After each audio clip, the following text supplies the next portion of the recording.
বিসমিল্লাহির রহমানির রহিম।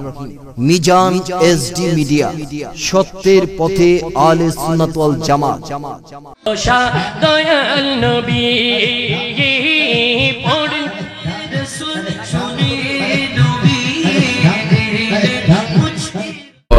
وبركاته ومغفرة.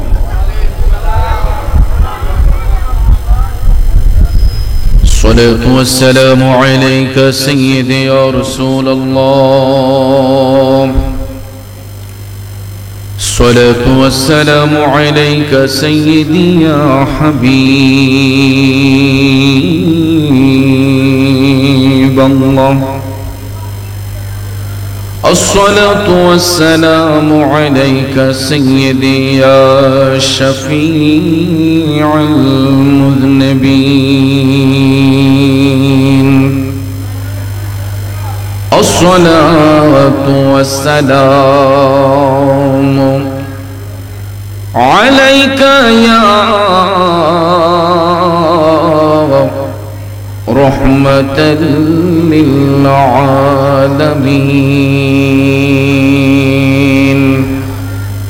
أعوذ بالله من الشيطان الرجيم. بفضل بسم الله الرحمن الرحيم.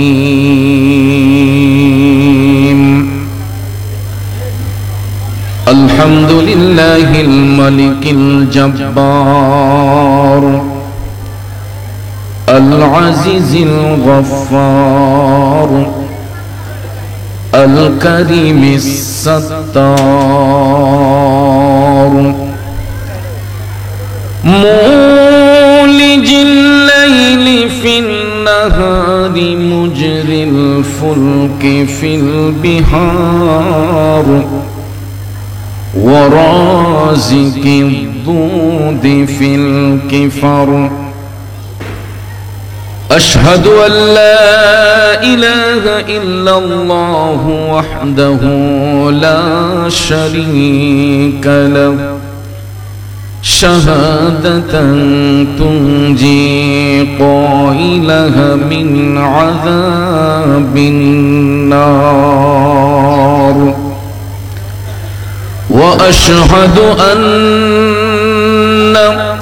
سيدنا ونبينا وشفيعنا وحبيبنا ومولانا محمدا عبده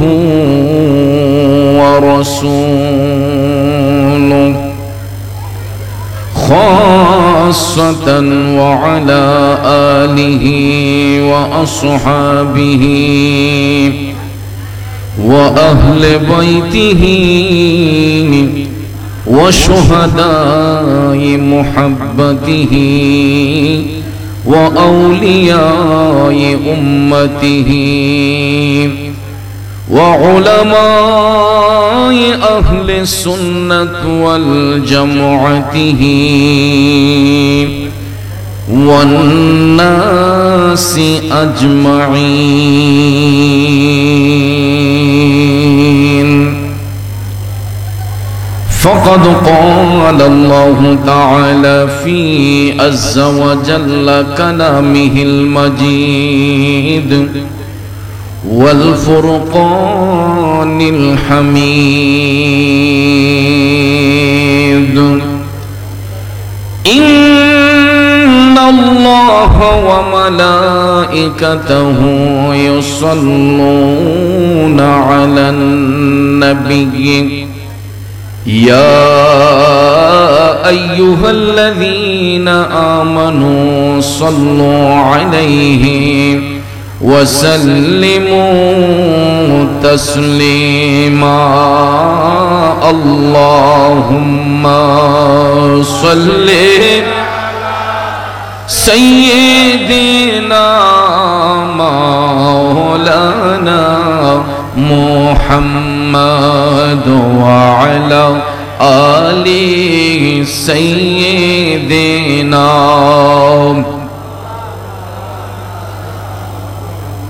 আমার যুবক বন্ধুরা, বাবাজিরা, জবানটা ছেড়ে দিয়া নবীজির মহব্বত অন্তরে নিয়া পবিত্র রবিউল আউয়াল শরীফের মাস, দয়াল নবীর শুভাগমনের মাস, কথা বলেন ঠিক কিনা? যেরকম ভাবে আনন্দে জুলুস করেছি, ঠিক সেই আনন্দ অন্তরে ধারণ করে একটু জবান ছেড়ে দুরূদ শরীফ পড়ুন। আল্লাহুম্মা সাল্লি সাইয়্যিদিনা মাওলানা মুহাম্মদ ওয়া আলা আলি সাইয়্যিদিনা মাওলানা। खल्क़ से औलिया, औलिया से रसूल, खल्क़ से औलिया, औलिया से रसूल, और रसूलों से आला हमारा नबी। अल्लाहुम्मा सल्ले सय्यिदिना मौलाना मुहम्मद व अला सय्यिदिना मौलाना। যুবক বন্ধুরা, আমার বাবাজিরা, আজকের এই আজিমুশান জশ্নে জুলুসে ঈদে মিলাদুন নবী সাল্লাল্লাহু আলাইহি ওয়াসাল্লাম মাহফিল, এই মাহফিল কোন সাধারণ মাহফিল না। আজকের এই মাহফিল দয়াল নবীর শুভাগমন উপলক্ষের মাহফিল, কথা বলেন ঠিক কিনা? আপনারা বলুন, নবীজির শুভাগমন আমাদের জন্য খুশির নাকি বেজারের? কারণ যেই নবী না আসলে আসমান জমিন চন্দ্র সূর্য লৌহ কলম আকাশ বাতাস মাটি পানি কিছুই ধন্য হতো না। একমাত্র হয়েছে নবী দুজাহানের কারণে। আমরা সেই শ্রেষ্ঠ নবীর শ্রেষ্ঠ উম্মত। এ যুবক বন্ধুরা, আমার বাবাজিরা, উম্মত হইয়া ওই নবীর মহব্বত অন্তরে ধারণ করা দরকার আছে না নাই? তাহলে আসুন নবীজির মহব্বত অন্তরে নিয়া জীবনের গুনাহ মাফ করার জন্য সবাই আপন আপন কালবের দিকে মুতাওয়াজ্জি হইয়া গুনাহ মাফের জন্য একটু মহব্বতের আওয়াজে আল্লাহ রাব্বুল আলামিনের জিকিরে মশগুল হয়ে যায়। একটা জবানও বন্ধ রাখবেন না। সামনে পিছনে মধ্যখানে সবাই একসঙ্গে একই আওয়াজে আমার সাথে একটু জিকির করুন। ইল্লাল্লাহু ইল্লাল্লাহ, ইল্লাল্লাহু ইল্লাল্লাহ, ইল্লাল্লাহু ইল্লাল্লাহ, ইল্লাল্লাহু ইল্লাল্লাহ, ইল্লাল্লাহু ইল্লাল্লাহ, ইল্লাল্লাহু ইল্লাল্লাহ, ইল্লাল্লাহু ইল্লাল্লাহ, ইল্লাল্লাহু ইল্লাল্লাহ, লা ইলাহা ইল্লাল্লাহ, লা ইলাহা লা জুরে লা ইলাহা ইল্লাল্লাহ, লা ইলাহা ইল্লাল্লাহ, ইল্লাল্লাহু ইল্লাল্লাহ, ইল্লাল্লাহু ইল্লাল্লাহ, ইল্লাল্লাহু ইল্লাল্লাহ, ইল্লাল্লাহু ইল্লাল্লাহ, লা ইলাহা ইল্লাল্লাহ, লা ইলাহা ইল্লাল্লাহ, জুড়ে লা ইলাহা ইল্লাল্লাহ, লা ইলাহা। حسبي ربي جل الله ما في قلبي غير الله، حسبي ربي جل الله ما في قلبي غير الله، نور নূর মুহাম্মদ সাল্লাল্লাহু লা ইলাহা ইল্লাল্লাহ ইল্লাল্লাহু ইল্লাল্লাহ ইল্লাল্লাহু ইল্লাল্লাহ ইল্লাল্লাহু ইল্লাল্লাহ ইল্লাল্লাহু ইল্লাল্লাহ লা ইলাহা মিলকে লা ইলাহা ইল্লাল্লাহ জুড়ে লা ইলাহা ইল্লাল্লাহ ইল্লাল্লাহ সবাই লা ইলাহা লা ইলাহা লা ইলাহা ইল্লাল্লাহু মুহাম্মাদুর রাসূলুল্লাহ সাল্লাল্লাহু আলাইহি ওয়াসাল্লাম। একটা জবান বন্ধ রাখবেন না, চিৎকার মেরে বলি আল্লাহু আকবার। আর একটু মায়ার সুরে বলি ইয়া রাসূলুল্লাহ। একটা জবানও বন্ধ রাখবেন না গো, চিৎকার মেরে সবাই বলুন ইয়া ওয়ালিয়াল্লাহ। বিসমিল্লাহির রহমানির রহিম। ওয়া'দাল্লাহু আল্লাযীনা আমানু وعملوا الصالحات لهم مغفرة وأجر عظيم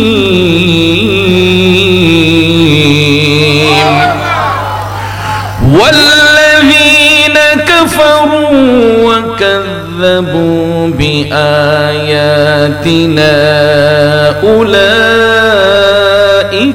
أصحاب الجحيم صدق الله العظيم وصدق رسوله النبي الحبيب الكريم ونحن على ذلك من الشاهدين والشاكرين والحمد لله رب العالمين ربي صل وسلم وبارك عليه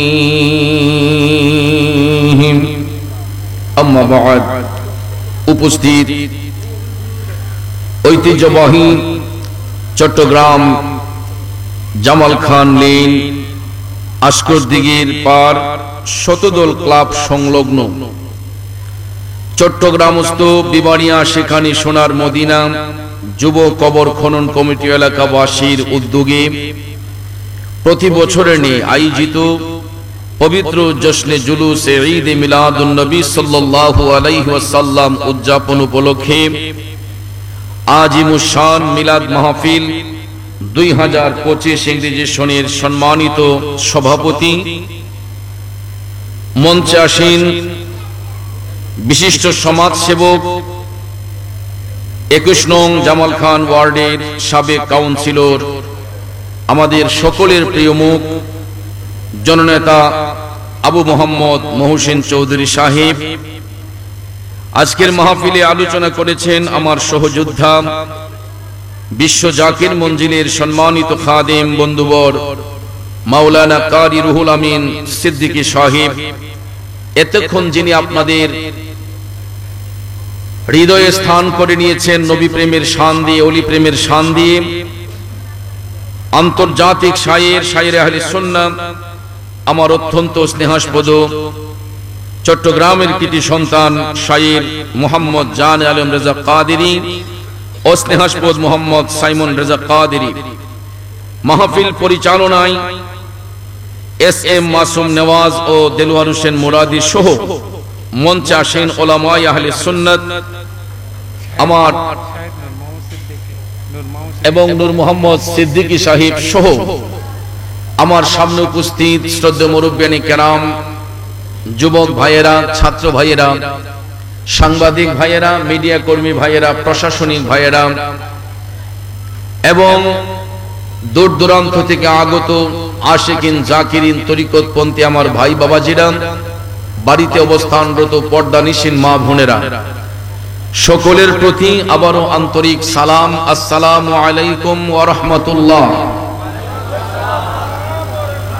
রব্বুল ইজ্জতের আলিশান দরবারে লাখো কোটি শুকর গুজার করার পর প্রিয় নবী সরকারে দো আলম নূরে মুজাসসাম, নূরুন আলা নূর, দো জাহানের সরদার, উম্মতের দরদি, শাফাতের কান্ডারি, হায়াতুন নবী, জিন্দা নবী মুহাম্মদুর রাসূলুল্লাহ সাল্লাল্লাহু তাআলা আলাইহি ওয়াসাল্লামের শানে নাতে মুস্তাফা, দুরুদে মুস্তাফা সাল্লাল্লাহু আলাইহি ওয়াসাল্লাম পরিবেশন করে আপনাদের খেদমতে মহাগ্রন্থ আল কোরআনুল কারীমের সূরা আল মায়েদার 9 এবং 10 নম্বর আয়াতে পাক তেলাওয়াত করেছি। রাত গভীর, সময় সংক্ষেপ, খুব অল্প সময়ে আয়াতে পাকের মূল অর্থ তাফসীরের ভাষায় কিছু আলোচনা এসেছে, এইগুলো উপস্থাপন করে মিলাদ শরীফ হবে আর একটু জিকিরের তালিম হবে। যেহেতু শায়ের জানেরম রাজা রয়েছেন, আমরা গত বছরে নেই, এবারও পরিশেষে নবী প্রেমের শান দিয়ে আপনাদের হৃদয় উজাড় করার চেষ্টা করব। আল্লাহ পাক যেন শেষ মোনাজাত পর্যন্ত আমাদের সকলকে ধৈর্যের সহিত বসার সুযোগ দান করেন। আমরা সকলে বলি আমিন, আর একটু জোরে বলি আমিন। ভাইয়ের আমার, এই জগৎ সৃষ্টির পরে আল্লাহ সুবহানাহু ওয়া তাআলা যত জাতি সৃষ্টি করেছেন, সকল জাতির শ্রেষ্ঠ জাতি হলো মানব জাতি। কথা বলেন ঠিক কিনা? তবে মানব জাতির মধ্যে যত ইনসান পৃথিবীতে আছে, সবার পরিচয় আল্লাহর বান্দা, কিন্তু সবাই আল্লাহর বন্ধু নয়। ঠিক না ঠিক? আল্লাহর বান্দা আমরা সবাই হতে পারি, আল্লাহর বন্ধু সবাই হতে পারে। বান্দার মধ্য থেকে যারা বন্ধু হয় এরা হবে মুমিন, এরা হবে মুত্তাকি, এরা হবে পরহেজগার। ঠিক কিনা বলেন? বান্দার মধ্য থেকে যারা আল্লাহর বন্ধু হবে তারা মুমিন হবে, মুত্তাকি হবে, পরহেজগার হবে। কোন জাহান্নামী, বেবিচারী, জুলুমকারী কখনো আল্লাহর বন্ধু হয় না। ঠিক না ঠিক? কারণ জুলুমকারীদের স্থান হচ্ছে জাহান্নামের নিকৃষ্ট জায়গায়, আর যারা ইহসানের সহিত, ইখলাসের সহিত মহান রবকে তালাশ করে, আমার আল্লাহ তাদেরকেই বন্ধুরূপে গ্রহণ করে। ঠিক কিনা বলুন? আর যারা কোরআনের আইনকে অবমাননা করে, এদের স্থান হবে জাহান্নামে। এটা আমার কথা নয়, আপনার মুখের কথা নয়, স্বয়ং রব্বুল ইজ্জত কোরআনুল হাকিমের সূরা আল মায়েদার 9 এবং 10 নম্বর আয়াতে পাকের মাধ্যমে ক্লিয়ার করে দিয়েছেন। বলুন, জানার আগ্রহ আছে না নাই? বিসমিল্লাহির রহমানির রহিম। ওয়া'দাল্লাহুল্লাযীনা আমানু ওয়া আমিলুস সালিহাতি লাহুম মাগফিরাতুন ওয়া আজরুন আযীম।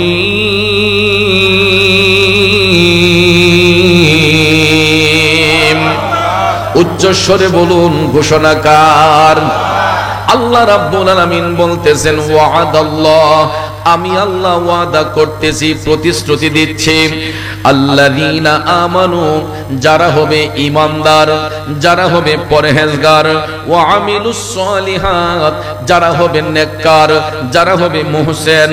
আল্লাহ রাব্বুল আলামিন বলেন, লাহুম মাগফিরাতুন ওয়া আজরুন আযীম, ওই সমস্ত ব্যক্তিদের জন্য আমি আল্লাহর পক্ষ থেকে রয়েছে ক্ষমা এবং অনুগ্রহ। অর্থাৎ যারা ঈমানদার, যারা ঈমান আহ্বান আনবে যারা আল্লাহকে বিশ্বাস করবে, যারা ইখলাসের সহিত চলাফেরা করবে। আল্লাহ রাব্বুল আলামিন ওই সমস্ত মুহসিন বান্দাদের সঙ্গে ওয়াদা করে বলতেছেন, যারা ঈমানদার, যারা সৎ কাজ করে, ভালো কাজ করে, অবশ্যই আল্লাহ বলেন আমি আল্লাহর পক্ষ থেকে তাদের জন্য রয়েছে ক্ষমা এবং উত্তম পুরস্কার। সাথে সাথে ওই ঘোষণাটাও আল্লাহ তাআলা দিয়ে বলতেছেন, ওয়াল্লাযীনা কাফারু ওয়া কাযযাবু বিআয়াতিনা উলাইকা আসহাবুল জাহিম।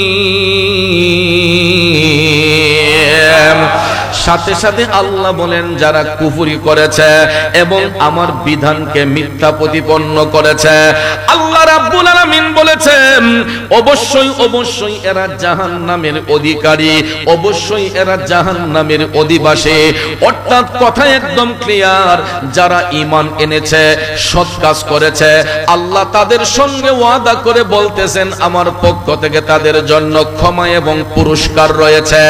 আর যারা মিথ্যা প্রতিপন্ন করেছে, কুফরি করেছে, আল্লাহর সত্য বিধান মহাগ্রন্থ আল কোরআনকে অবমাননা করেছে, আমার আল্লাহ বলেন গো ওই সমস্ত ব্যক্তিরা জান্নাত পাবে দূরের কথা, জান্নাতের সুগন্ধ পর্যন্ত পাবে না, এরা জাহান্নামের অধিবাসী হয়ে যাবে। এই চট্টগ্রামের বাবাজিরা বন্ধুরা, তাইলে বলুন আমরা জান্নাত চাই না জাহান্নাম চাই? আরো জোরে বলেন, জান্নাত না জাহান্নাম? জান্নাতের আশা যদি করতে হয়, জান্নাতের আশা যদি করতে হয়, তাইলে ঈমানের খুঁটিকে মজবুত করা দরকার আছে না নাই? জোরে কোন আছে না নাই? বন্ধুরা আমার, বাবাজিরা, ঈমানের খুঁটিকে যদি মজবুত করতে হয় তাইলে ইশকে মুস্তাফার প্রেমে পাগল হয়ে যেতে হবে। ইশকে মুস্তাফার প্রেম, হুব্বে মুস্তাফার প্রেম অন্তরের মধ্যে গিতে ফেলতে হবে। দুনিয়ার মানুষ যাই বলুক না কেন তাতে কিছু আসে যায় না, কারণ আমরা হলাম সবাই নবীজির দেওয়ানা। কথা বলেন ঠিক কিনা? এই জন্য কবি বলেছেন, লোকে আমায় পাগল বলে, লোকে আমায় পাগল বলে আমার দুঃখ লাগে না, আমাকে পাগল করেছে আরবের ওই মদিনা, আমাকে পাগল করেছে আরবের ওই মদিনা। কথা বলেন ঠিক না বেঠে? এ লোকে আমায় পাগল বলে আমার দুঃখ লাগে না, আমাকে পাগল করেছে আরবের ওই মদিনা, আমাকে পাগল করেছে আরবের ওই মদিনা।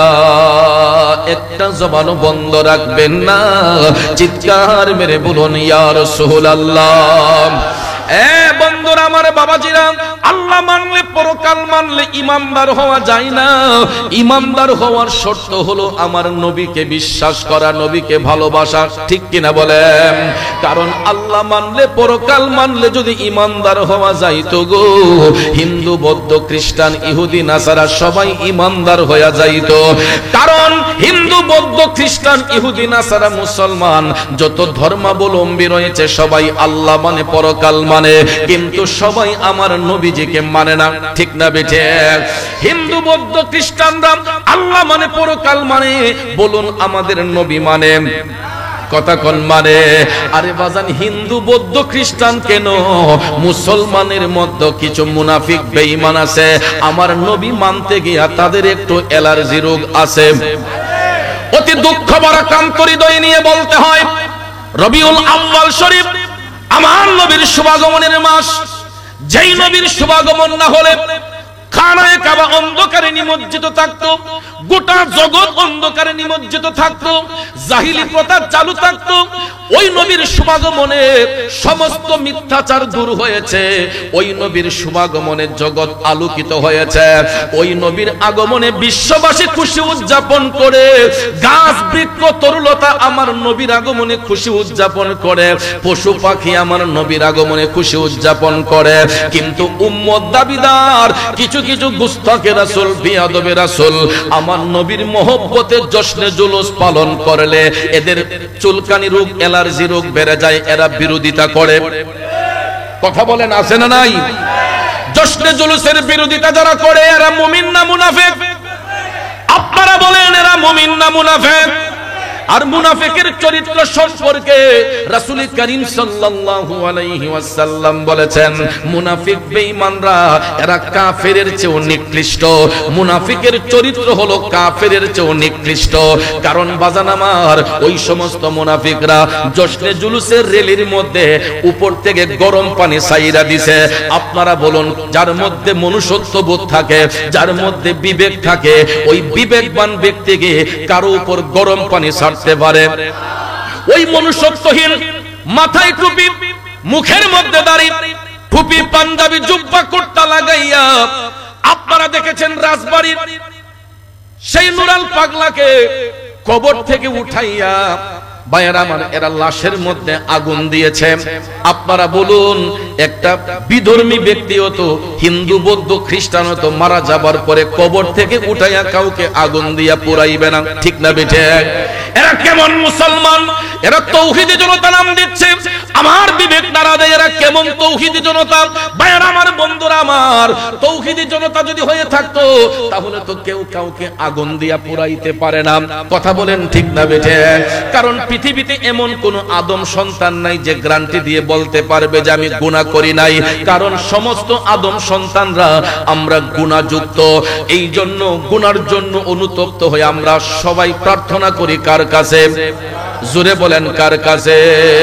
এই জন্য কবি বলতেছেন, দয়াল আল্লাহ রে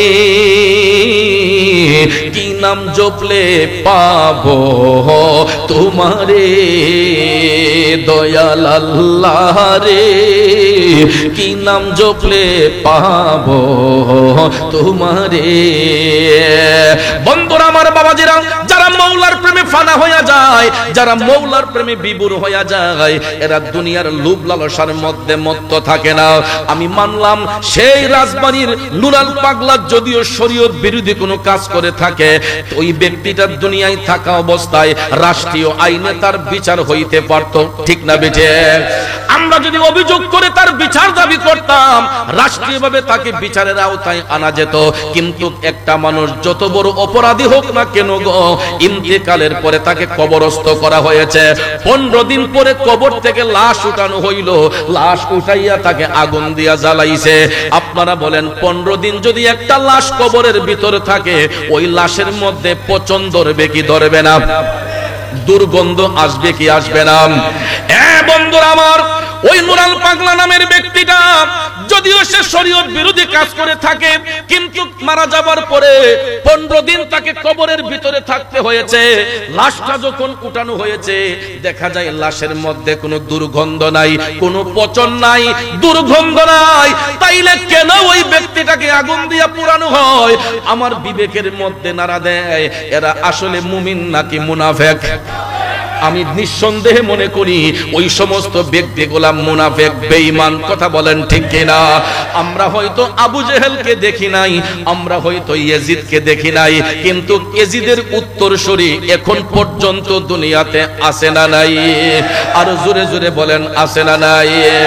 এই জন্য ভাইয়ের আমার, দুনিয়ার জমিনে যতদিন বেঁচে থাকবো, ইশকে মুস্তাফার প্রেম নিয়ে, হুব্বে মুস্তাফার প্রেম নিয়ে বেঁচে থাকবো।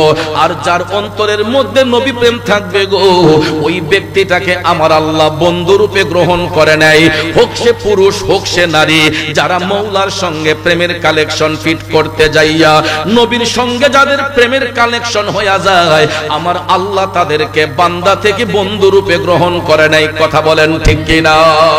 বন্ধুরা আমার, বাবাজিরা, এইরকম একজন আল্লাহর বান্দি, তিনি মৌলার সঙ্গে প্রেম করিয়া, মৌলার সঙ্গে প্রেমের কানেকশন ফিট করিয়া যিনি জান্নাতের শুভ সংবাদ পেয়েছেন, উনি এমন একজন গুণী মহিলা ছিলেন যার দোহাই দিয়া সব সময় আমরা মুনাজাত করি, আল্লাহ গো আমার মা বোনদেরকে রাবেয়া বসরির জিন্দেগি দান করো।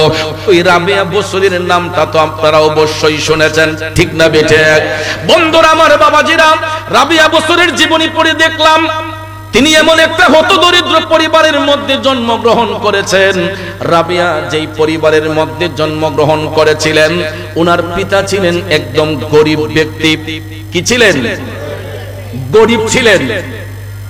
রাবিয়া বসুরী যেই মায়ের গর্ভে জন্মগ্রহণ করেছেন, ওনার বাবা গরিব ছিলেন। রাবিয়া নামটা কেন রাখা হলো? কারণ উনি বাবার ঔরসের চতুর্থ কন্যা। আরবিতে রাবিয়া মানে চার। রাবিয়া মানে কি? চার। উনি বাবার ঔরসের চতুর্থ কন্যা ছিলেন। তার আগে ওনার আরো 3টা বোন ছিল।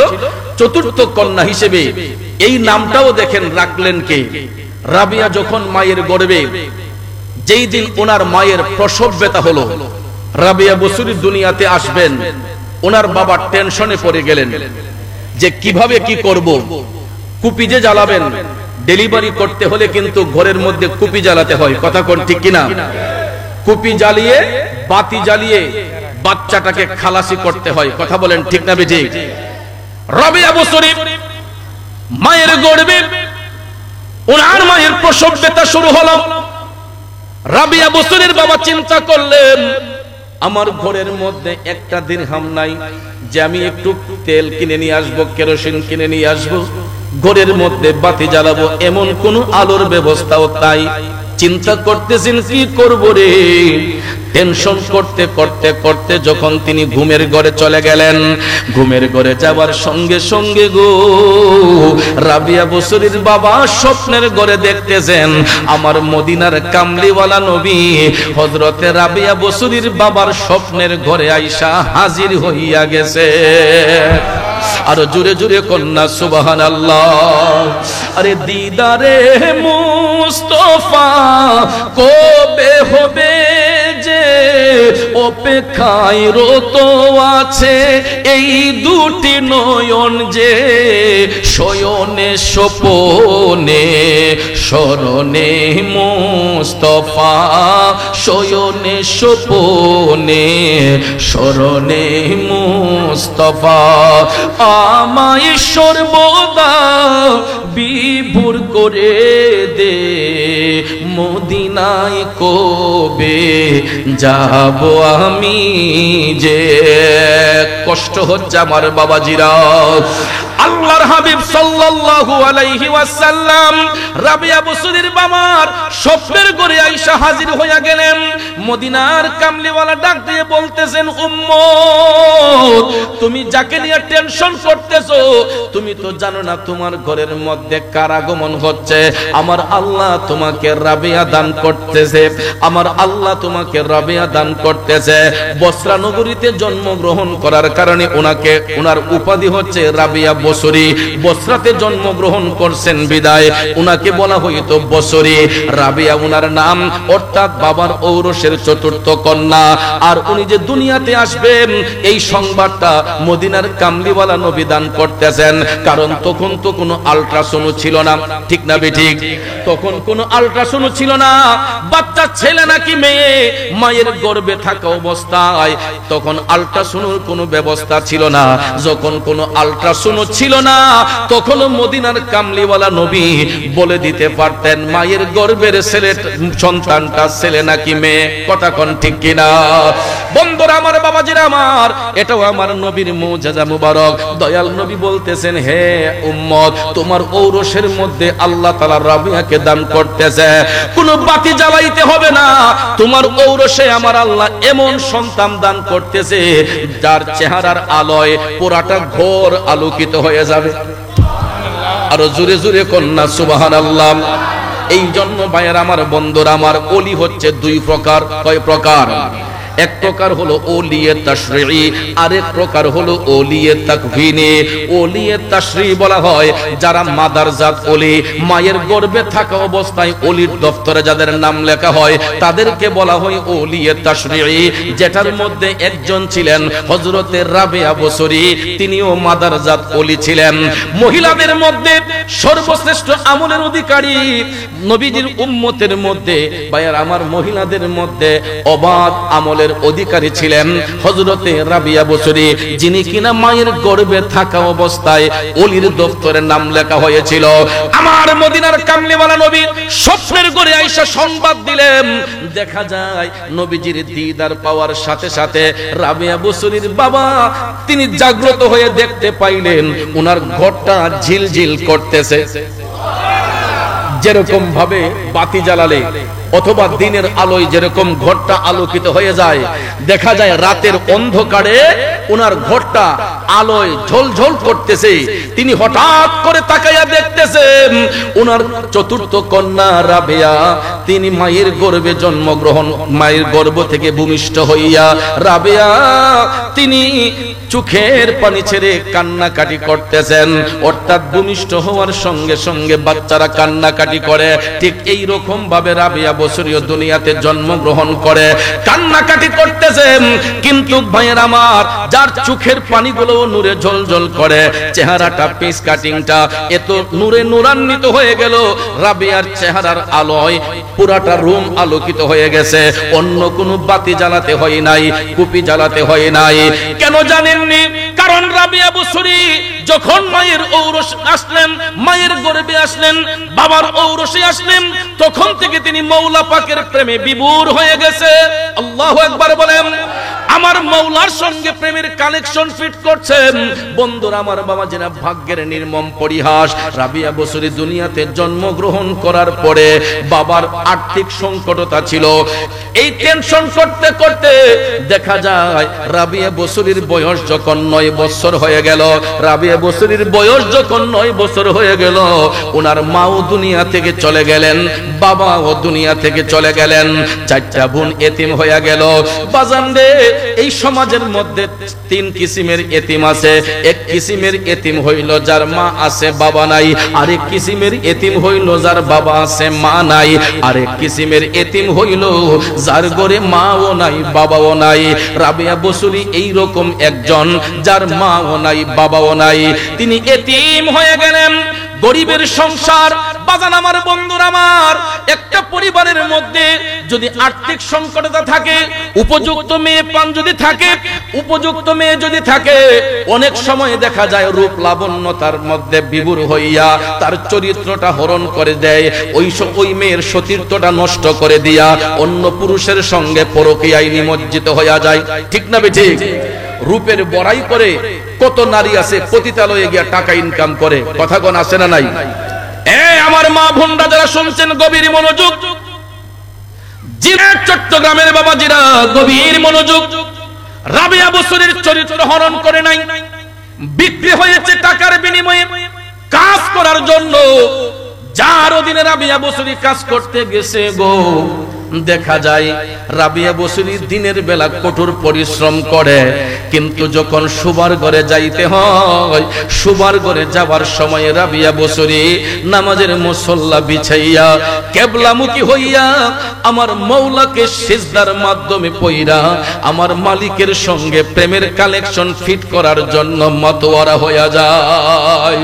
আর চোখের পানি ছাইরা রাবিয়া মৌলার প্রেমে পড়ে কান্না করে, মৌলাজি তোমার রহিম নামটি থাকিতে আমি পাপী ডুইবা যাইতাম নি।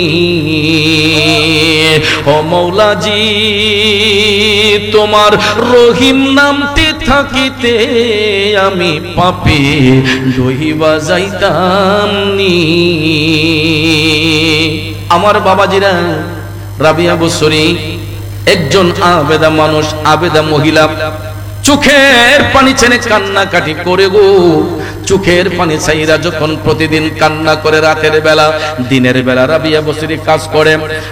রাবিয়া বসরি দিনের বেলা কাজ করে, রাতের বেলা রাবিয়া বসরি আমার মৌলার ইবাদতে মাশগুল হইয়া যখন আল্লাহর প্রেমে মগ্ন হইয়া কান্না করতেছে। একদিন, 2 দিন, 3 দিন যাবার পরে যেই ব্যক্তিটা রাবিয়া বসরিকে কিনে নিয়েছিল, ওই ব্যক্তিটা হঠাৎ করে কান্নার শব্দ শুনতে পায়। কিরে, আমার ঘরের ভিতর কান্না করে কে? তখন কান্না করে কে এটা দেখার জন্য রাবিয়া বসরির মালিক যখন হাঁটতে হাঁটতে তার রুমের কাছে গেল, যাইয়া দেখতেছে রাবিয়া বসরি নামাজের মুসল্লায় কিবলামুখী হইয়া নামাজের মুসল্লায় বসে কান্নাকাটি করতেছে আর হাত তুলে রাবিয়া বসরি আমার মওলাকে ডাইকা বলতেছে, আল্লাহ গো, আমি যদি মানুষের গোলামি থেকে মুক্তি পাইতাম, আমি যদি এই কাজ থেকে মুক্তি পাইতাম, আল্লাহ আমি কোনদিন ঘর থেকে বের হতাম না, আমার এই রূপ কেউ জীবনে দেখতো না। আল্লাহ যদি আমি মানুষের গোলামি থেকে মুক্তি পাইতাম, আমি মৃত্যুর আগ পর্যন্ত তুমি মওলার প্রেমে জিকির করে কাটাইয়া দিতাম। যখন রাবিয়া বসরির মালিক এই কথা যখন শুনতে পাইল, টপ টপ করে চোখের পানি ছেড়ে কান্না শুরু করে দিল। ওই লোকটা বড় ভালো মানুষ ছিল, যেই ব্যক্তিটা বাজার থেকে রাবিয়া বসরিকে টাকা দিয়ে কিনেছিল।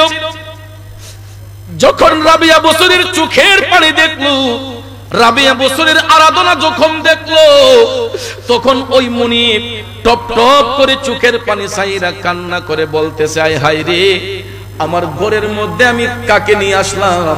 এ তো দেখছি আমার মওলার প্রেমে দেওয়ানা, সে তো দেখছি একজন আবেদা মহিলা, ধার্মিক মহিলা। সঙ্গে সঙ্গে ওই ব্যক্তিটা সকালবেলা ঘুম থেকে উঠা বলতেছে, রাবেয়া, ও রাবেয়া, আমি না যাই না তোমারে কিনে ফেলছিলাম। তোমার অন্তরের মধ্যে মওলার প্রেমাগুণ যেই রকম ধাউ ধাউ করে জ্বলে, তোমার এই প্রেমাগুণে কোন দিন জানি আমার ধ্বংস হয়ে যায় আমি বলতে পারি না। কাজেই তুমি তোমার ইবাদত নিয়ে থাকো, আমি তোমাকে কাজের জন্য আর রাখতে চাই না। এ রাবেয়া, যাও, আজকের পর থেকে আমি তোমাকে মুক্ত করে দিলাম। বন্ধুরা আমার, বাবাজিরা, মওলার সঙ্গে প্রেমের কালেকশন ফিট করলে আমার আল্লাহ কেমনে বান্দার ইজ্জত দেয়। রাবিয়া বসরি যখন মুক্ত হইয়া গেছে গো, রাবিয়া বসরি যখন মুক্ত হইয়া গেছে, তখন তিনি এমন একটা ঘরের মধ্যে গেলেন, যেই ঘরের দেয়ালের ভিতরে কোন পরপুরুষ ঢুকে নাই। রাবিয়া বসরির এত সুন্দর রূপ যৌবন ছিল, কিন্তু তিনি কোনদিন বিবাহ শাদী বসার জন্য তিনি চিন্তা ভাবনা করেন নাই। কেন করেন নাই জানেননি? রাবিয়া বসরি কয়, আমি যদি দুনিয়ার কোন মানুষের সঙ্গী বানাই, আমার মওলাকে পাইতে গিয়া ব্যাঘাত ঘটে যাবে। রাবিয়া কয়, আমি আমার মওলার সঙ্গে যে প্রেমের কালেকশন ফিট করে রাখছি, আমার এই প্রেমের মধ্যে অন্য কোন ব্যক্তি আসুক মধ্যকারে আমি চাই না। এই জন্য উনার যৌবনটা বিলিয়ে দিয়েছেন আমার মওলার প্রেমে। বন্ধুরা আমার, বাবাজিরা, নাক কপাল জমিনের মধ্যে লাগাইয়া রাবিয়া বসরি সব সময় তিনি ধ্যানে খেয়ালে আমার মওলার জিকির কইরা আমার মওলার সঙ্গে প্রেমের কালেকশন ফিট কইরা রাখছে। চিৎকার মেরে কন্যা সুবহানাল্লাহ। খুদার প্রেমে শরাব পিয়ে বেহুশ হয়ে রই পড়ে হায়। রাবিয়া বসরি তিনি এমন ভাবে উনার জীবনটা কাটিয়েছেন, কোনদিন কোন পরপুরুষের দিকে নজর করেন নাই এবং কোন পরপুরুষকে তার দিকে নজর ফেলে তো দেন নাই। এ যুবক বন্ধুরা আমার, বাবাজিরা, আর আমরা এই সমাজের মধ্যে আমাদের মা বোনদেরকে নিয়ে যেই রকম ভাবে চলাফেরা করি, একবার তাকালে দ্বিতীয়বার তাকাতে রুচিবোধ হয়। কথা কোন ঠিক না বিঠে? বন্ধুরা আমার, বাবাজিরা, রাবিয়া বসরি এমন ভাবে আরাধনা করেছেন, এমন ভাবে মওলার প্রেমে ফানা হয়েছেন। হঠাৎ একদিন দেখা যায় রাবিয়া বসরির একটা হাতের মধ্যে আগুন, আর একটা হাতের মধ্যে পানি। একটা হাতের মধ্যে আগুন, আরেকটা হাতের মধ্যে পানি। আল্লাহু আকবার কোন। একটা হাতের মধ্যে আগুন, আরেকটা হাতের মধ্যে পানি। এই নিয়ে রাবিয়া বসরি রাস্তা দিয়ে হাঁটতেছেন। হঠাৎ করে একজন ডাক দিয়ে বলতেছে, রাবিয়া, আপনার এক হাতে আগুন আর এক হাতে পানি, এটার কারণ কি? সুবহানাল্লাহ কন্যা। এক হাতে আগুন আর এক হাতে পানি, এটার কারণ কি রাবিয়া? আল্লাহর বান্দি রাবিয়া বসরি বলতেছে, আমার এক হাতে পানি হলো আর এক হাতে আগুন, তার কারণ হলো আগুন দিয়ে আমি জান্নাতকে পুড়ে দিতে চাই। কিসেকে? আগুন দিয়ে আমি জান্নাতকে পুড়ে দিতে চাই, আর পানি দিয়ে আমি জাহান্নামকে নিভিয়ে দিতে চাই। এটার কারণ কি রাবিয়া? তখন রাবিয়া বসরি উত্তরে বলতেছে, হে দুনিয়াবাসীরা, যদি জান্নাতের আশায় ইবাদত করো এটার মধ্যে স্বার্থ লুকিয়ে যায়। যদি জান্নাতের আশায় যদি ইবাদত করো স্বার্থ লুকিয়ে যায়, যে জান্নাত পাবো না জাহান্নাম পাবো, এই আশায় যদি কেউ ইবাদত করে তার মধ্যে স্বার্থ লুকায় আসে। রাবিয়া কয় আমি জান্নাতও চাই না জাহান্নামও চাই না, আমি চাই শুধু মওলার দিদার। কারণ জান্নাতের মালিক কে, জাহান্নামের মালিক কে? রাবিয়া কয় আমার তো জান্নাত খোঁজার দরকার নাই, জাহান্নাম খোঁজার দরকার নাই, জান্নাতেরও মালিক আল্লাহ, জাহান্নামেরও মালিক আল্লাহ। সুতরাং জান্নাত জাহান্নাম ছেড়ে দিয়া আমি মাওলার সঙ্গে প্রেমের কানেকশন ফিট করে আমার জিন্দেগি কাটিয়ে দেব। তারপরে দুনিয়ার লোভ লালসায় আমি রাবিয়াকে মুক্ত করতে পারবে। আর আমাদের দেশের নারী সমাজ শুধু টাকার লোভে, সম্পদের লোভে ভাইয়ার আমার নিজের সতীত্বকে নষ্ট করে দেয়, ঠিক কিনা বলেন? আর রাবিয়া বসরি কেমন আল্লাহর বান্দি, যার জীবনে কোনোদিন কোনো পরপুরুষের সঙ্গে কথা বলেন নাই, যার জীবনে কোনোদিন কোনো পরপুরুষকে প্রশ্রয় দেন নাই, এবং বিবাহ শাদীর কোনো চিন্তা চেতনা রাবিয়া বসরির মধ্যে হয় নাই। কারণ তিনি প্রেম করেছেন কার সাথে? জোরে বলেন কার সাথে? তাইলে এই রকম প্রেমের প্রেমিক যারা হয় এদের দুনিয়াতে কোনো চিন্তা আছে, আখিরাতে কোনো চিন্তা আছে? এ বন্ধুরা আমার, বাবাজিরা, রাবিয়া বসরি এমন একজন মহিলা, তিনি দুনিয়াদারের চিন্তা করেন নাই, জান্নাত জাহান্নামের আশায় তিনি কখনো ইবাদত করেন নাই। তিনি ইবাদত করেছেন একমাত্র আল্লাহ আল্লাহর রাসূলের সন্তুষ্টির জন্য। রাবিয়া বসরি প্রেম করেছেন আমার মওলার সাথে, রাবিয়া বসরি প্রেম করেছেন আমার নবীজির সাথে। কথা বলেন ঠিক না বেঠে? যেই কারণে আমার নবীর উম্মতের মধ্যে যত নারী সমাজ আছে, রাবিয়া বসরির প্রতি আমার দয়াল নবীর রহমতের নজর ছিল, আমার নবীজির নুরানি নজর মুবারক ছিল। আপনারা বলেন নবী যদি কারো প্রতি সদয় হয়ে যায়, আল্লাহ যদি কারো উপর রাজি হয়ে যায়, দুনিয়া আখিরাতে তার কোনো চিন্তা আছে, ভাবনা আছে? এই জন্য কবি বলেছেন আমি চাই না জাহান্নাম, আমি চাই না জান্নাত, আমার কপালে লিখে দিও দয়াল নবীর নাম। আমি চাই না বেহেশত, আমি চাই না জাহান্নাম, আমার কপালে লিখে দিও নূর নবীজির নাম, আমার কপালে লিখে দিও নূর নবীজির নাম। কথা বলেন ঠিক কিনা? নবীজির নাম মুবারক যার কপালে লেখা থাকবে, যার সিনার মধ্যে ইশকে মুস্তাফার প্রেম থাকবে গো, ওই ব্যক্তি বান্দা থেকে আল্লাহর বন্ধু হয়ে যায়। এ বাবাজিরা আমার, বন্ধুরা আমার, আমরা নবীর সঙ্গে প্রেম করব দূরের কথা, আল্লাহর সাথে প্রেম করব দূরের কথা। আমরা এই দুনিয়ার লোভ লালসায় পাইয়া অহরহ দেখা যায় মানুষ মানুষকে খুন করে ফেলতেছে, মানুষ মানুষকে হত্যা করতেছে, একমাত্র দুনিয়ার লোভে লোভী হইয়া, ঠিক না ঠিক? টাকা পয়সার লোভে লোভী হইয়া, ধন সম্পদের লোভে লোভী হইয়া আমরা আল্লাহকে ভুলে যাচ্ছি। ভাইয়ার আমার, প্রতিনিয়ত মিডিয়া খুললে, সোশ্যাল মিডিয়া খুললে দেখা যায় শুধু দাঙ্গা হাঙ্গামা, খুন, রক্তাক্ত, এইগুলা দেখতে দেখতে অনেক মানুষের ভিতর এখন পাথরের মতো শক্ত হয়ে যাচ্ছে। মানুষ পাপ করতে করতে দিলটা পাষাণ হয়ে যাচ্ছে, মানুষের চোখ দিয়ে পানি আসে না, দিল নরম হয়ে গেছে। কিন্তু কয়দিন ভাইয়ার আমার পাষাণ দিলে চলবেন? একদিন, 2 দিন, 3 দিন, খোদাই না করুক যেই কোনো মুহূর্তে মৃত্যুর ডাক চলে আসতে পারে কি পারে না? জোরে কোন পারে কি পারে না? এই জন্য কবি বলেছেন জন্মিলে মরিতে হবে, ওরে ভবরঙ্গ হবে যে ভঙ্গ ছবি, সাদেরই অঙ্গ তোমার মাটিতে মিলাবে, জন্মিলে মরিতে হবে। কথা বলেন ঠিক কিনা? বাজানো দুনিয়াতে আসার সিরিয়াল মেনটেন হয়, যাবার কোনো সিরিয়াল মেনটেন হয় না।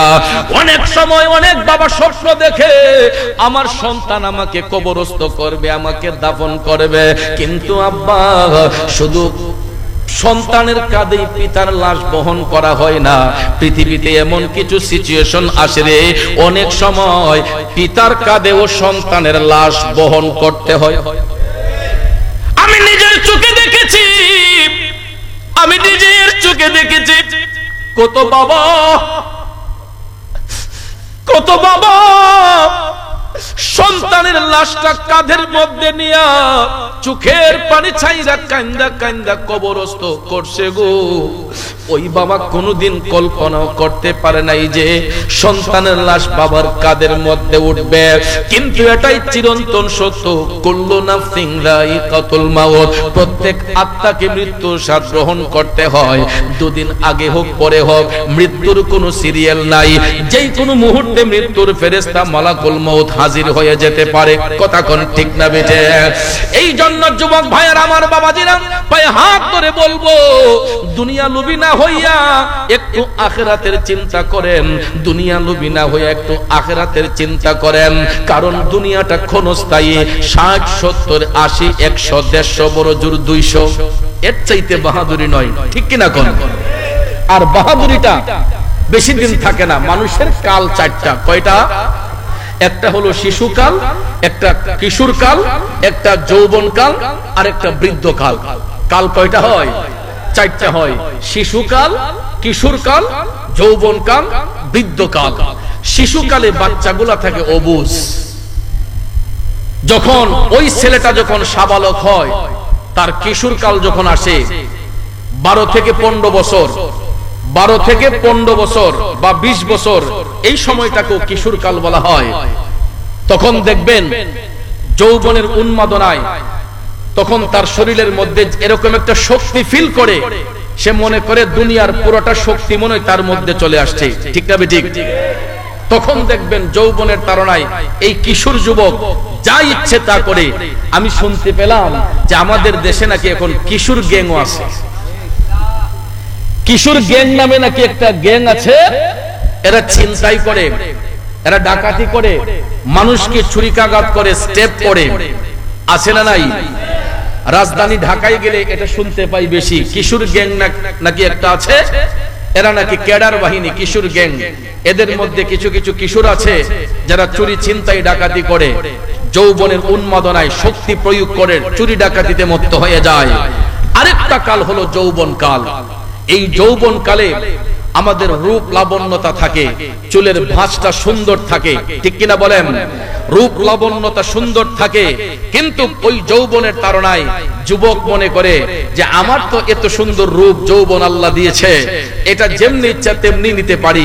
তখন দেখবেন এই যৌবন কালে অনেক মানুষ পাপের দিকে ড্রাইভার্ট হয়ে যায়, দুনিয়ার লোভে মত্ত হয়ে যায়। কথা কোন ঠিক না? তারপরে ভাইয়ার আমার, যৌবন কাল পার করে যখন বৃদ্ধকাল আসে, দাড়িগুলা যখন পাকতে শুরু হয়, চুলগুলা যখন পাকতে শুরু হয়, তখন আস্তে আস্তে মরণ ঘন্টা বাজতে শুরু করে। ঠিক কিনা কম? তখন দেখবেন কিছু কিছু মুরব্বী চুলদাড়ি যখন পেকে যায়, তখন তাদের নামাজের সময় হয়, মসজিদ মুখী হয়, চাষটল মুখী হয়। চাষটলের মধ্যে বৈশা চা পান করবে, গীবত করবে, মসজিদে গিয়া নামাজ পড়ে, না জানে সূরা কালাম, না জানে কিছু, দেখা দেখি নামাজ পড়ে চলে আসে। জিজ্ঞেস করলে কয় বাবা আর তো উপায় নাই, এখন মসজিদ আর ঘর উদ্দুরি সম্বল। কিন্তু কথা সেটা নয়। চলিতে চরণ চলে না, চলিতে চরণ চলে না, দিনে দিনে অবশ্যই আগের বাহাদুরি এখন গেল কই চাচা গো, আগের বাহাদুরি এখন গেল কই। চাচার শরীরে শক্তি নাই, চুল পেকে গেছে, দাড়ি পেকে গেছে, কিন্তু ওই চাচা একদিন আমাদের মতো জোয়ান ছিলেন। 1 মাইল 2 মাইল 5 মাইল জায়গা হাইটা গেছে। এমনও চাচা এখন আছে গো, যারা যৌবন কালে 1 মন 2 মন ভার কাদের মধ্যে নিয়া 3 কিলোমিটার 4 কিলোমিটার 5 কিলোমিটার জায়গা হাইটা চলে গেছে, গায়ের মধ্যে টেরি পাই নাই। কিন্তু এখন বয়স বাড়তে বাড়তে বাড়তে আস্তে আস্তে যখন ড্যামেজ হয়ে গেছে, অকেজু হয়ে গেছে, শরীরটা দুর্বল হয়ে গেছে, এখন চাচা আফসোস করে যদি আরেকবার যৌবন ফিরে পাইতাম, আমার মৌলারে বড় মজা করে ডাকতাম। আপনারা বলেন এই সুযোগ আর আসেনি? কথা কোন আসেনি?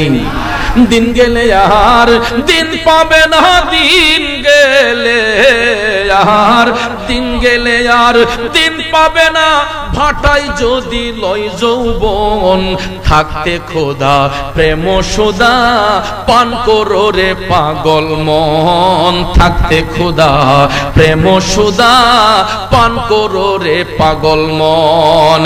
দিন গেলে আর দিন পাবে না, দিন গেলে আর দিন পাবে না, ভাটায় যদি লয় যৌবন, থাকতে খোদা প্রেম সুধা পান করো রে পাগল মন।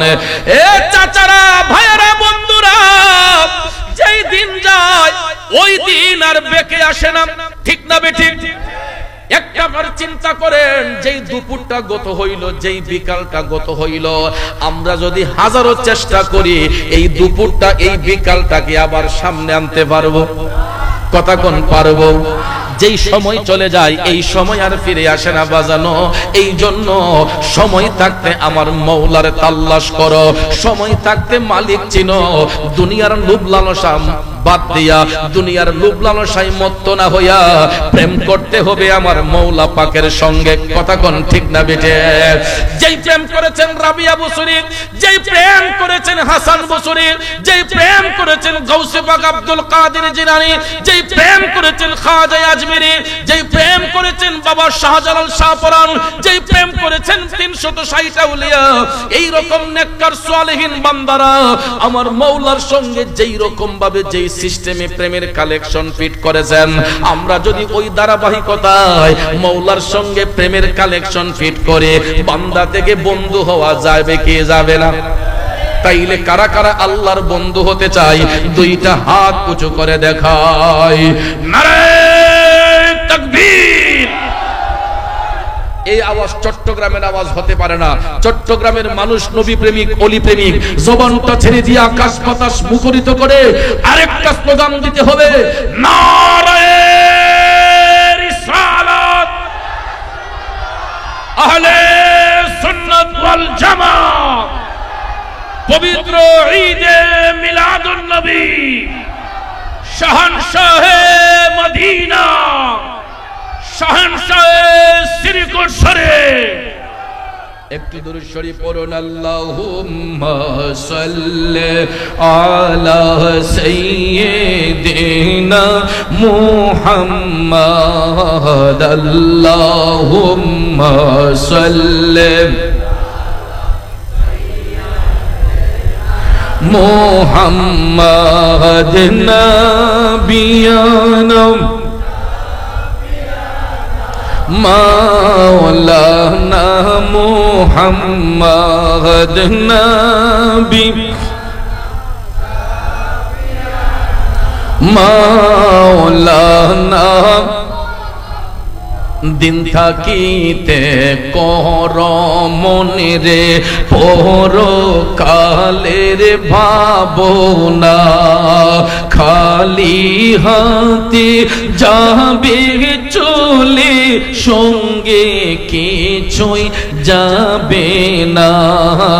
আল্লাহুম্মা সাল্লি আলা মুহাম্মাদ, আল্লাহুম্মা সাল্লি আলা মুহাম্মাদ নবী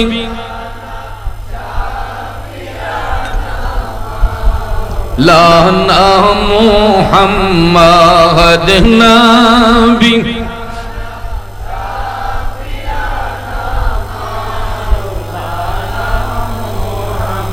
প্রিয় ভাইয়ের আমার, আমাদের দেশে কিছু কিছু স্বার্থলোভী মানুষ এখনো আছে, যেটা আমার বাস্তব অভিজ্ঞতা থেকে আমি বলছি। অনেকে বলে, হুজুর আগে নামাজ পড়তাম, ওজিফা পড়তাম, তাহাজ্জুদ পড়তাম, হুজুর সাইরা দিছি, আর পড়ি না। কেন ভাই? কই পয়রা কি করব, আল্লাহ তো আমার পানে চায় না। কি নাউজুবিল্লাহ আসতে কেন? পিছনের ভাইরা জোরে কর নাউজুবিল্লাহ। কিছু কিছু অকৃতজ্ঞ মানুষ আছে যারা বলে যে হুজুর আগে নামাজ পড়েছি, তাসবিহ পড়েছি, নফল রোজা রেখেছি, তাহাজ্জুদ পড়ছি, হুজুর পইরা তো কোনো লাভ নাই, আল্লাহ তো আমার পানে চায় না, আমি আগে যেমন আসলাম এখনো এমনই আছি। তার মানে বোঝা গেল ওই ব্যক্তিটা অকৃতজ্ঞ, ঠিক না বেঠিক? যে স্বার্থের আশায় আমার মওলাকে ডেকেছে, সে অন্তর খুলে মওলাকে তাল্লাশ করে নাই। কথা বলেন ঠিক না বেঠিক? সে পাবার লোভে মওলাকে তাল্লাশ করেছে। হে বন্ধুরা আমার, বাবাজিরা আমার, আমরা এই দুনিয়াতে আসছি পরীক্ষা দেওয়ার জন্য। কি দেওয়ার জন্য? দুনিয়াটা হচ্ছে আমাদের জন্য পরীক্ষাশালা, এটা একদম কমন। আর দুনিয়া ও মাজরাতুল আখিরা, দুনিয়াটা হচ্ছে আখিরাতের পরীক্ষাশালা। আমরা যদি একটু কষ্টে দিন যাপন করি, আমরা আল্লাহর উপর নারাজ হয়ে বলি যে আল্লাহ আমারে কিছু দেয় না, আমি যেমন আসলাম তেমনই রয়েছি, আমার আল্লাহ তখন ওই ব্যক্তির উপর নারাজ হয়ে যায়। কারণ সুখে হোক দুঃখে হোক, সুখে হোক দুঃখে হোক, উভয় অবস্থায় প্রশংসা করতে হবে কার? জোরে বলেন কার? যারা সুখে দুঃখে আল্লাহকে তাল্লাশ করে, যারা সুখে দুঃখে মওলাকে তাল্লাশ করে, আমার আল্লাহ তাদেরকেই বন্ধুরূপে গ্রহণ করে। জোরে কোন সুবহানাল্লাহ। রাবিয়া বসরির কথা বলেছিলাম, তিনি যখন আমার মওলার প্রেমে বিভোর, রাবিয়া বসরি প্রতিদিন রাতে তিনি তাহাজ্জুদের নামাজ পড়তেন। কি করতেন? তাহাজ্জুদের নামাজ পড়ে মওলাকে তাল্লাশ করতেন। তো হঠাৎ একদিন দেখা যায়, প্রতিদিন তো শরীরের কন্ডিশন ভালো থাকে না, ভালো থাকে, মাঝে মধ্যে দেখবেন শরীর দুর্বল হয়, শরীর ড্যামেজ হয়। তো হঠাৎ একদিন রাবিয়া বসরির শরীরটা একটু ক্লান্ত, ক্লান্ত শরীর নিয়ে তিনি যখন এশারের নামাজ শেষে ঘুমের ঘরে যখন গেলেন, তখন ভাইয়ার আমার, রাবিয়া বসরির চোখের মধ্যে ঘুম লেগে গেছে, তাহাজ্জুদ গত হয়ে যাচ্ছে, রাবিয়া বসরির খবর নাই, তিনি ঘুমের ঘরে। যুবক বন্ধুরা দেখেন, আমার মওলার প্রেমে ফানা হয়ে গেলে মওলা কেমনে রহমতের চাদরে আবরণ করে। রাবিয়া বসরি ঘুমের ঘরে যখন চলে গেলেন, আমার যুবক ভাইয়েরা, গভীর রাতে দেখা যায় রাবিয়া বসরির ঘরের মধ্যে চোর প্রবেশ করেছে চুরি করার জন্য। রাবিয়া বসরির ঘরের মধ্যে চোর প্রবেশ করছে চুরি করার জন্য। ঘরের আসবাবপত্র যা ছিল সব কিছু চোরা বেটা একসঙ্গে করে নিয়ে ফেললো। গার্ড যখন বাঁধলো, এমন সময় রাবিয়া বসরি যেই ঘরের মধ্যে, যেই রুমের মধ্যে শোয়া অবস্থায়, এই রুমের মধ্যে যখন চোর গেছে চুরি করার জন্য, মালামাল কিছু গার্ড বাঁধলো। আর রাবিয়া বসরির বেডরুমের মধ্যে যেই মালামাল ছিল, ওইগুলা যখন চোর বেটা যখন মালামাল যখন গোলা করতে লাগলো, গার্ড বাঁধতে লাগলো, হঠাৎ করে দেখা যায় চোর যখন রাবিয়া বসরির ঘরের সমস্ত মালামাল নিয়ে যখন গার্ড বেঁধে ঘর থেকে বের হবে, এমন সময় আমার আল্লাহ ওই চোরা বেটার চোখের মধ্যে পর্দা লাগাইয়া দিছে। আল্লাহর আমানতে যারা থাকে, আমার মওলার আমানতে যারা থাকে, কোনদিন চোর তাদের ঘর থেকে চুরি করে যেতে পারে না। ভাইয়ার আমার, রাবিয়া বসরি ঘুমের ঘরেই কিন্তু চোরা বেটা অন্ধ হয়ে গেছে, মালামাল নিয়ে বের হবে, এমন সময় দেখা যায় আমার আল্লাহ কুদরতি ভাবে ওই চোরের চোখ অন্ধ করে দিয়েছেন। আল্লাহু আকবার বল। চোর কোন রাস্তায় যাবে, রাস্তা খুঁজে পাচ্ছে না। বন্ধুরা আমার, বাবাজিরা, হঠাৎ করে চোর যখন ঘর থেকে বের হওয়ার জন্য দৌড়াদৌড়ি করতেছে, এমন সময় রাবিয়া বসরির চোখ থেকে ঘুম ভেঙে গেছে। তিনি জাগ্রত হয়ে দেখতেছেন তাহাজ্জুদ গত হয়ে যাচ্ছে। সঙ্গে সঙ্গে রাবিয়া বসরি ওযু বানাইয়া, সঙ্গে সঙ্গে রাবিয়া বসরি ওযু বানাইয়া, তখন তিনি চোরের দিকে তাকান নাই, চোর মালামাল নিয়ে যাবে সেই দিকে দৃষ্টিপাত করেন নাই। রাবিয়া বসরি তিনি চোখের পানি ছাইরা নামাজের মুসল্লার মধ্যে বৈশা আমার আল্লাহর প্রেমে ফানা হইয়া কান্না শুরু করে দিয়া, রাবিয়া বসরি টপ টপ করে চোখের পানি ছাইরা কান্না করে আমার আল্লাহরে ডাক দিয়া কয়, আল্লাহ, ও দয়াল আল্লাহ, আমি রাবিয়া বসরি তাহাজ্জুদের নামাজ আদায় করে তুমি মওলার কাছে ভিক্ষা চাই। যেহেতু তুমি আমার সতীর্থ ঠিক রেখেছ, তুমি আমার চরিত্রকে আমানতে রেখেছ। আল্লাহ গো, তুমি আমার ইজ্জত হেফাজত করার কারণে আমি এর বিনিময়ে তোমার কাছে সাহায্য চাই। আল্লাহ, যেই চোরা বেটা চুরি করতে আমার ঘরের মধ্যে প্রবেশ করছে, আল্লাহ তুমি হয়তো তার দুনিয়ার চোখ বন্ধ করে দিয়েছো। আল্লাহ, তুমি তার অন্তর চক্ষুটারে খুইলা দাও। আর আমরা সুর ধরলে কি করি? বাইন্দা ফিটি। কথা কোন ঠিক না ঠিক? আমাদের ঘরে চোর প্রবেশ করলে যদি ধরতে পারি, দেখা যায় আগে 100 ফিটটা তারে সাইজ করে ফেলি। কথা কোন ঠিক না ঠিক? তারপরে পুলিশ হেফাজতে দেই বা মারপিট করে, অনেক সময় অনেকে মেরেও ফেলে। আর রাবিয়া বসুরির ঘরের মধ্যে চোর প্রবেশ করে মালামাল সব গাইড বেঁধে ফেললো। ফেলে যখন চোর বের হতে চাচ্ছে, আমার আল্লাহ রাবিয়া বসুরির প্রতি সদয় হইয়া ওই চোরা বেটারে অন্ধ বানাইছে। চোরা বেটা ঘর থেকে বের হতে পারে না। এমন সময় রাবিয়া বসুরি তিনি তাহাজ্জুদের নামাজ পড়ার জন্য উঠলেন। উজু করে নামাজের মুসল্লায় বসে রাবিয়া বসুরি আল্লাহর কাছে প্রার্থনা করে, আল্লাহ তুমি যে আমার যৌবনটারে হেফাজত করছো, আমার ইজ্জত জাল্লা তুমি হেফাজত করেছো, এর বিনিময়ে মালিক আমি তোমার কাছে ভিক্ষা চাই। তুমি হয়তো তার দুনিয়ার চোখ বন্ধ করেছো, তার অন্তরের চোখটা তুমি খুলে দাও। সঙ্গে সঙ্গে ওই চোরা বেটার অন্তর চক্ষু খুলে গেল। ওই চোরা বেটা সঙ্গে সঙ্গে আল্লাহরে ডাক দিয়া কয়, আল্লাহ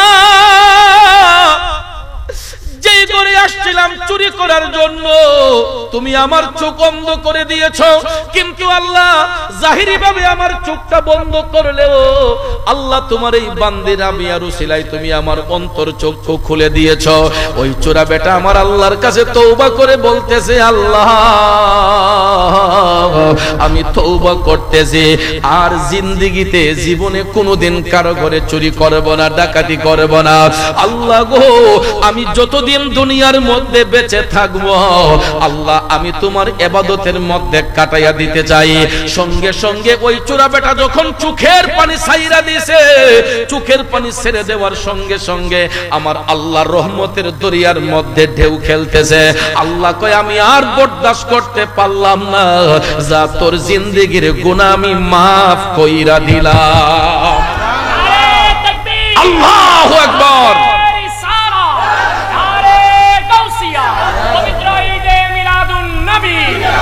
अल्लाह अल्लाह बोल बंदे, अल्लाह अल्लाह बोल, अल्लाह अल्लाह बोलो शोबे, अल्लाह अल्लाह बोलो, अल्लाहर जिकिर शोबे करो, अल्लाहर जिकिर शोबे करो, मुमिन हो সকল, अल्लाह अल्लाह बोलो शोबे, अल्लाह अल्लाह बोलो, अल्लाह अल्लाह बोलो शोबे, अल्लाह अल्लाह बोलो। ঠিক কিনা বলেন? এ বন্ধুরা আমার, হাদিস শরীফে আমার মদিনার কামলিওয়ালা নবী বলেছেন, তোমরা অপরাধ করেছো উম্মত, গুনাহ করেছো, অসুবিধা নাই। আমার মদিনার কামলিওয়ালা নবী বলছেন, বান্দা যদি গুনাহ করতে করতে জমিন থেকে আসমান পর্যন্ত ভরপুর করে ফেলে, নবীজি বলতেছেন গুনাহগাররা গুনাহ কইরা যদি জমিন থেকে আসমান পর্যন্ত ভরপুর কইরা ওই মুহূর্তে গিয়া যদি আল্লাহর কাছে তওবা করে, দয়াল নবী বলছেন আমার মালিক, মহান মালিক ওই বান্দারে ক্ষমা কইরা দেয়। কারণ আল্লাহ রাব্বুল আলামিন বলেছেন, লা তাকনাতু মির রাহমাতিল্লাহ, বান্দা পাহাড় পরিমাণ গুনাহ করেছো, আমার রহমত থেকে নিরাশ হইবা না। পাহাড় পরিমাণ গুনাহ করেছো, রহমত থেকে নিরাশ হবা না। এই জন্য আমরা তো অপরাধী, আমরা পাপী, আমরা হাঁটতে চলতে ফিরতে আমাদের পাপের কোনো সীমা সংখ্যা নাই। কথা কোন ঠিক না ঠিক? কিন্তু ভাইয়ের আমার আল্লাহ 99টা অপরাধ কইরাও বান্দা যখন একবার আল্লাহ কইয়া ডাক দেয়, আমার আল্লাহ একবার আল্লাহ কইয়া ডাকার কারণে আমাদের 99টা অপরাধকে ঢেকে রাখে।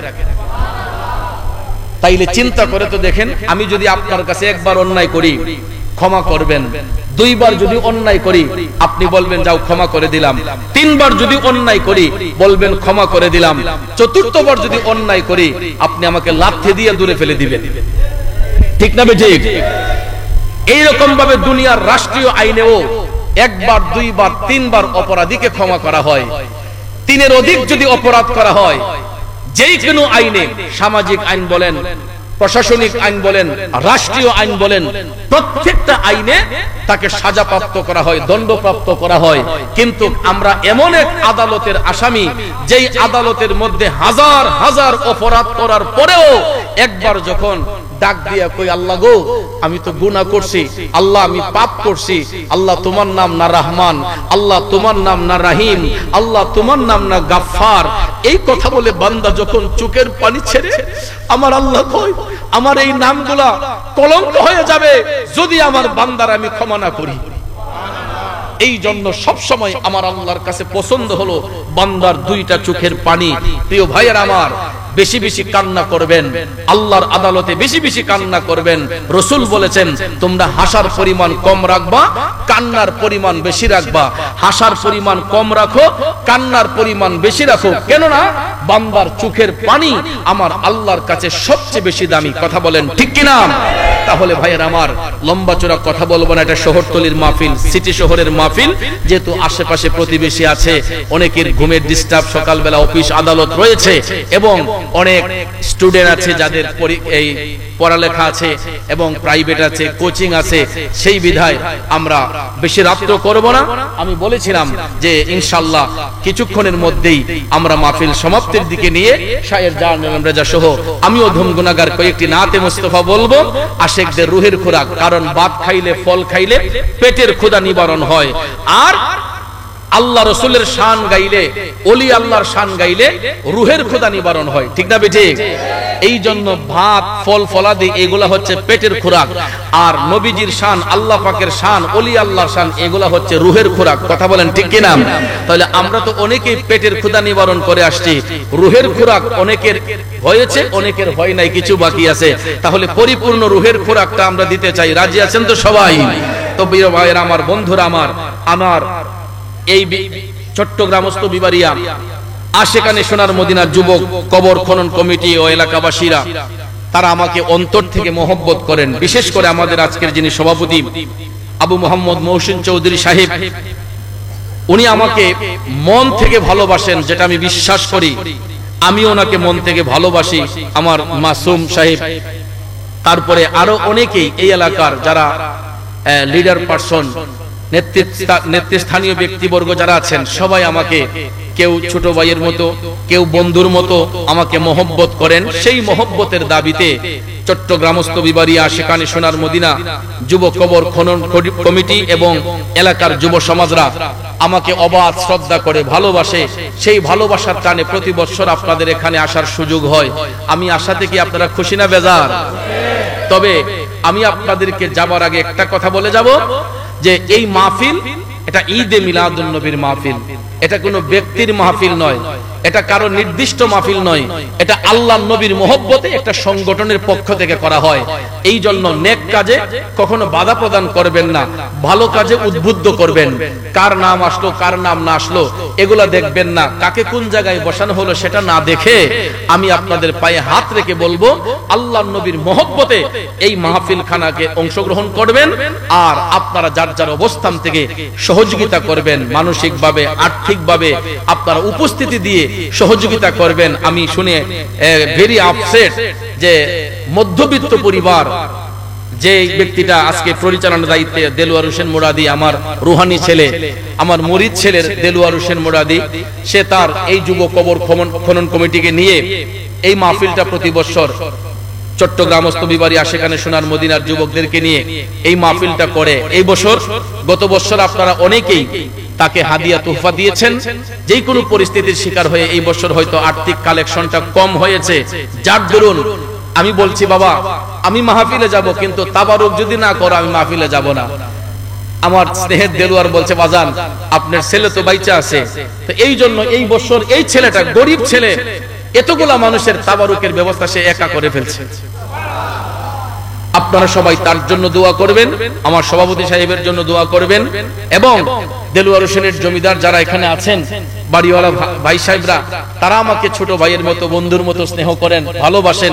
তাদের সুস্বাস্থ্য কামনা করি, আপনাদের সুস্বাস্থ্য কামনা করি। ভাইয়ার আমার, বন্ধুরা আমার, তবে আমি যদি মরেও যাই, আপনারা এই মাহফিল চালু রাখবেন। যদি আমি মরেও যাই, আপনারা এই মাহফিল চালু রাখবেন। আমি মরে গেলেও আমি মনে করবো আমার রুহুটা এখানে থাকবে।